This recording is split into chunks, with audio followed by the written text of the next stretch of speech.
Welcome to the shadow frequency, where the veil between this world and the next grows thin, and the things that whisper in the dark are given voice. From the cryptic candlelit studios, deep in the Indiana forests, your host, Matt Wilson, and his spectral producer, Juniper Ravenwood, unearth the forbidden, the forgotten, and the fearsome. So, still your heart, dim the light, and listen closely. For once you tune into the shadow frequency, you may never tune out.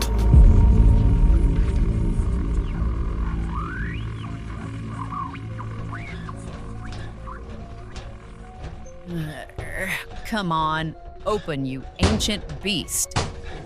Ah, gotcha. All right, let's see what secrets you've been hoarding this time. Oops. Huh, that's weird. Hey, Matt, you might want to come see this. What'd you find this time, June?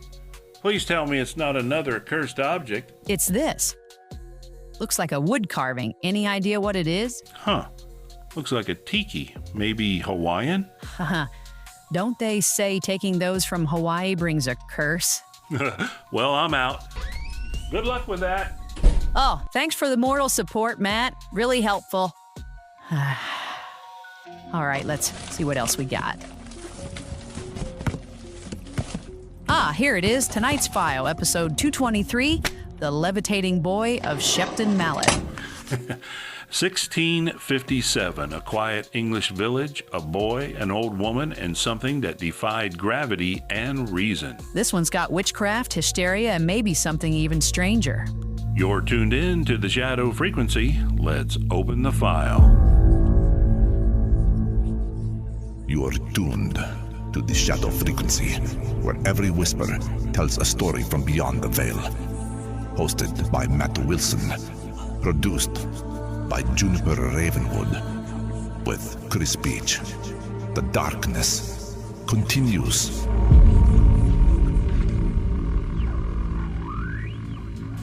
The air grows heavy tonight, listeners, as we tune in to the unsettling home of the shadow frequency. Picture a quiet Sunday in 1657, a small English town cloaked in mist, where a boy's strange encounter with a beggar woman sparks whispers of witchcraft and impossible feats. Tonight, we're diving into the chilling case of Richard Jones, a 12-year-old whose body defied gravity in Shepton Mallet. Matt, what's lurking in the shadows of this story? Oh, Juniper, you've got my curiosity buzzing like a Ouija board at midnight. Huh. This one's got all the makings of a proper paranormal puzzle. Levitation, fits, and an accused witch who left a dark mark on history. Yeah. Let's crack open the file and see what's waiting. I'm already getting chills. Take it away, Matt.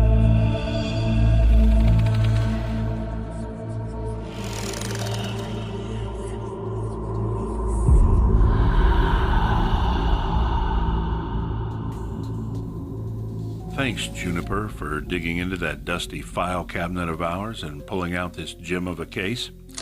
Tonight, we're stepping back to November 15th, 1657, in the small Somerset town of Shepton Mallet. The air was crisp, the streets quiet, save for the whispers of a strange event that would soon grip the town in fear. Picture young Richard Jones, just 12 years old, walking through the lanes of Shepton Mallet. He's a typical boy at the time, maybe a little curious, maybe a little careless. On this particular Sunday, he crosses paths with an elderly beggar woman named Jane Brooks. She's weathered, her eyes sharp, and she asks the boy for a scrap of food. What happens next is where the story takes a turn into the shadows. According to accounts from the time, like those found in A Complete History of the Most Remarkable Providences, Richard refuses her request. Maybe he was scared. Maybe he was just being a kid. But soon after, he's struck by something unnatural. His body begins to convulse in fits, violent, uncontrollable seizures that leave him writhing on the ground. At times, he's struck blind. his vision swallowed by darkness. Other times his voice is stolen, leaving him mute, trapped in silence. But the most chilling detail, the one that sent shivers through the town and echoes through history, is what happened next.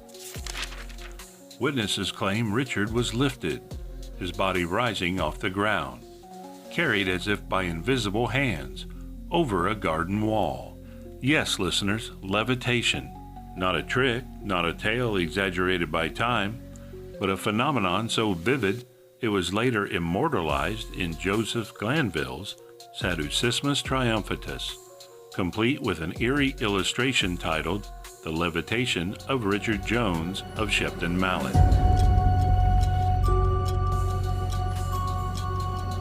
Imagine the terror in that small town. A boy floating through the air, his body defying the laws of nature. Whispers spread like wildfire. Witchcraft.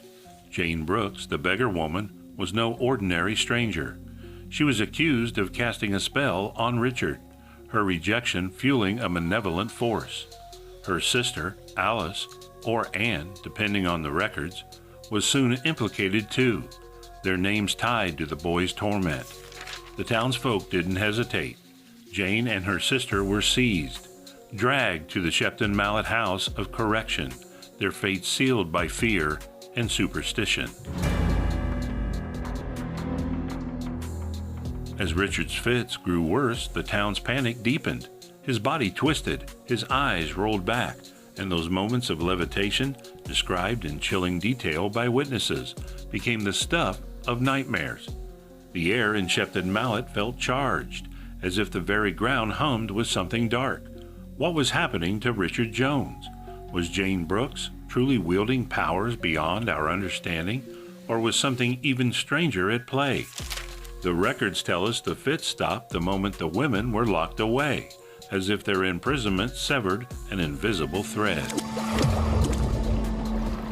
For now, let's linger in that mystery. Picture Richard, suspended in the air, his small frame caught in a force no one could explain. Picture Jane Brooks, her piercing gaze, accused of commanding the unseen. The shadows of 1657 are thick with questions, and we're only just beginning to unravel them. Juniper, I don't know about you, but the thought of a kid floating over a garden wall is giving me goosebumps. What's stirring in your mind? Matt, I'm picturing that misty Somerset evening, and it's like the whole town was holding its breath. Yeah. What was that force lifting Richard? I'm hooked.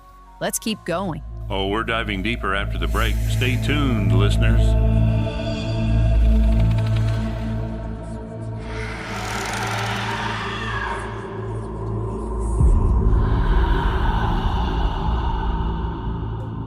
Wow, listeners, we're knee-deep in the eerie world of Shepton Mallet's witchcraft panic.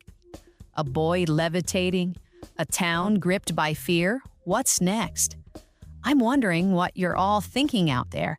Are you picturing Richard Jones floating in the fog? Or maybe wondering about Jane Brooks' true power? Hold those thoughts, because we've got more to uncover. First, let's hear from Chris Beach with a quick word. You got it, Juniper. If you're loving the Shadow Frequency, please like and subscribe and follow us on YouTube, TikTok, Facebook, and all major podcast directories. Visit our website at shadowfrequencypodcast.com to catch all our episodes. Leave a voicemail telling us where you're listening from. We might feature it in our next episode. Check out our Shadow blog for companion articles to our episodes, grab some cool swag from our store, or support us by buying us a coffee. Now let's get back over to Juniper for a dive into the mailbag, where we share your thoughts and stories. Back to you, Juniper. All right, thanks, Chris. It's time to crank up the spectral cosmic message materializer. Switches flipped, dials glowing. And look at that, a ghostly notes flickering through the ether. Message retrieved. Let's pluck it from the void. static and see what our listeners unearthed this time. Here's a message from Dory in Florida. It says, "Hey, Matt and Juniper, I just wanted to say how much I love the Shadow Frequency. I usually listen on iHeartRadio while I'm making dinner. There's something about chopping vegetables while you two dig through that mysterious file cabinet that just makes my evening. Then later, after I retire for the night, I'll play some more episodes by my bedside. It's the perfect mix of spooky and soothing before sleep. And speaking of that file cabinet, I crack up every time Juniper finds something weird in there. It's become my favorite part of the show.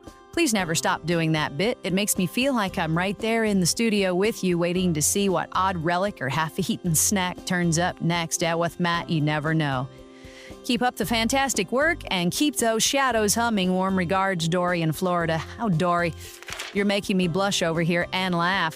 I'm thrilled you love the file cabinet bit. Don't worry, there's plenty more weirdness where that came from. Maybe next time I'll find the haunted carrot to go with your veggie chopping vibes. Keep those messages coming, listeners, at shadowpodcast@protonmail.com. All right, Matt, take us back to Shepton Mallet's dark corners. You are tuned to the shadow frequency, where every whisper tells a story from beyond the veil. The darkness continues.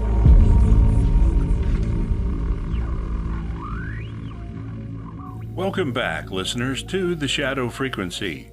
We're diving back into the chilling case of Richard Jones, the 12-year-old boy from Shepton Mallet, whose alleged levitation in 1657 sparked a witchcraft panic.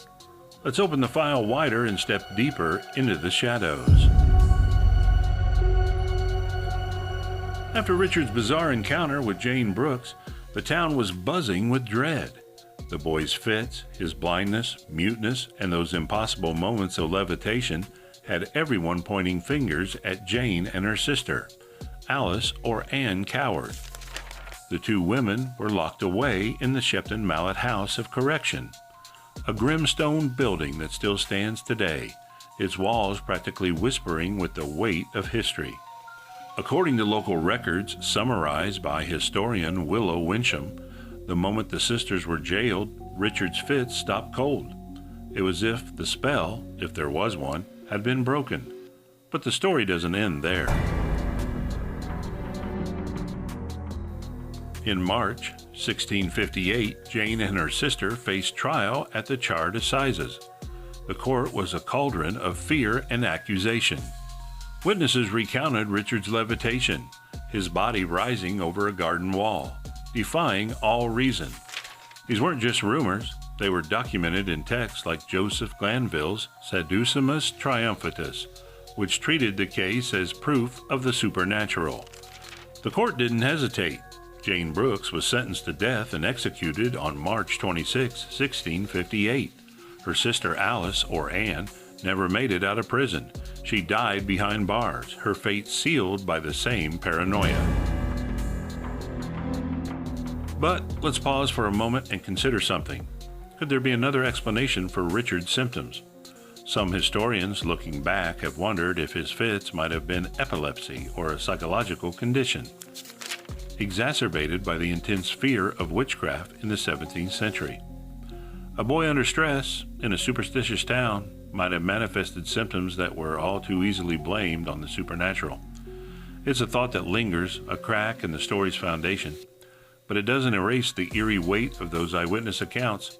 Levitation isn't exactly a common symptom, even in the most skeptical medical text.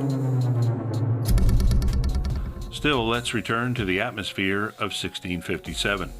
The townsfolk didn't have modern science to lean on. To them, Jane Brooks was a figure of dread, her presence a shadow over Shepton Mallet. The levitation of Richard Jones became a story that outlived them all, etched into books and illustrated with haunting images. Glanville's work with its vivid frontispiece ensured the case would echo through the centuries, a testament to a time when the line between the natural and the supernatural was razor thin. What lingers most is the unanswered question. What force lifted Richard Jones over that garden wall? Was it the power of a witch, a trick of the mind, or something else entirely? Something that hums in the shadows just beyond our grasp? The records don't tell us everything, but they leave us with a chill that's hard to shake. Juniper, I'm still stuck on that image of Richard floating in the mist. With that skeptical angle, could it really just be a medical issue? What's your take? Matt, I want to believe it's something otherworldly, but that epilepsy idea does make you wonder. Right. Still, a kid floating over a wall? That's not just a bad day at the doctor's. I'm spooked either way. Right. Let's wrap this up, Juniper. But I'm not sure I'll sleep easy tonight.